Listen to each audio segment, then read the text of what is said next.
When we hear the term pagan gods, modern pop culture often paints them as either misunderstood superheroes or cartoonish villains. But ancient paganism was not a comic book. It was a brutal survival mechanism. These gods were not moral compasses. They were forces of nature, demanding blood, sacrifice, and absolute respect. To the ancients, the gods didn't care if you were a good person. They cared if you paid your dues.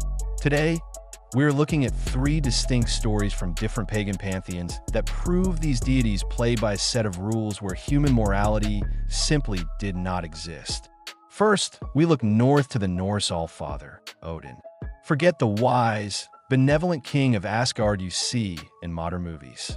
The real mythological Odin is a terrifying god of war, madness, and forbidden knowledge. He does not grant wisdom freely. He pays for it in blood. To understand the runes, the fundamental magic that weaves the fabric of a universe, Odin didn't study ancient texts. He hung himself by the neck from the branches of the world tree, Yggdrasil, for 9 agonizing days and 9 nights. He pierced his own side with his spear, Gungnir, and refused all food or water. He sacrificed himself to himself. Later, to drink from the well of Mimir and gain cosmic foresight, he didn't hesitate to gouge out his own eye and drop it into the water. Odin proves that in the pagan worldview, true power is never given.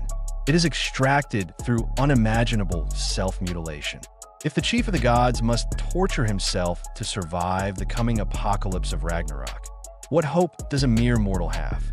Moving west to the Celtic lands of ancient Ireland, we meet the Morrigan. She is not a goddess of honorable combat or strategic warfare like the Roman Mars. She is the Phantom Queen, the terrifying embodiment of battle frenzy, death, and sovereignty. The Morrigan does not fight on the front lines. She determines who dies before the battle even begins. During the epic Tain Boa Quailnge, the legendary hero Cu Chulainn rejects her advances, insulting her pride. In response, the Morrigan does not strike him down with a lightning bolt. She tortures him psychologically and physically during his most desperate battles. She shapeshifts into an eel to trip him in a freezing river fight, then into a wolf to stampede a herd of cattle over his bruised body, and finally into a red heifer to distract him. While Cu Chulainn survives and wounds her, the message is chillingly clear. The Morrigan represents the inescapable trauma of war. She is the ravens picking at the corpses on the blood-soaked battlefield. You do not pray to the Morrigan for a glorious victory. You pray she finds someone else's death more interesting than yours. Finally, we look east to the Slavic pantheon, where the universe is locked in an endless, violent, and cyclical war between Perun, the god of thunder and order, and Veles, the horned god of the underworld, magic, and chaos. This is not a Christian battle of absolute good versus absolute evil. It is a battle of necessary, destructive balance.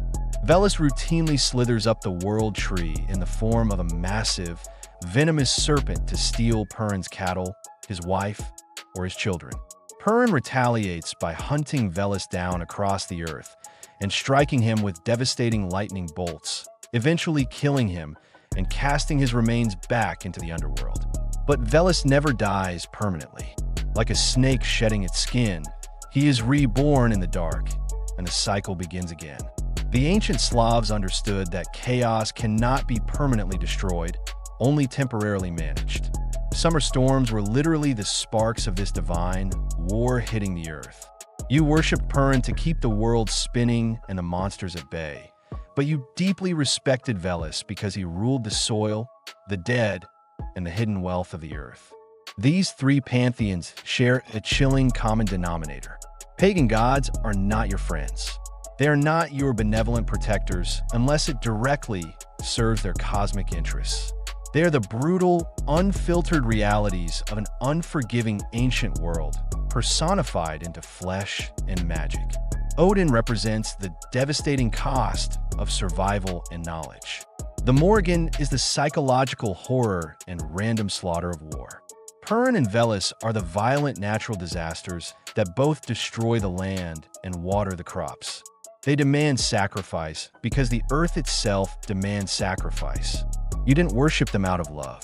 You worshiped them out of primal fear and the desperate, quiet hope that they would look the other way and leave you alone.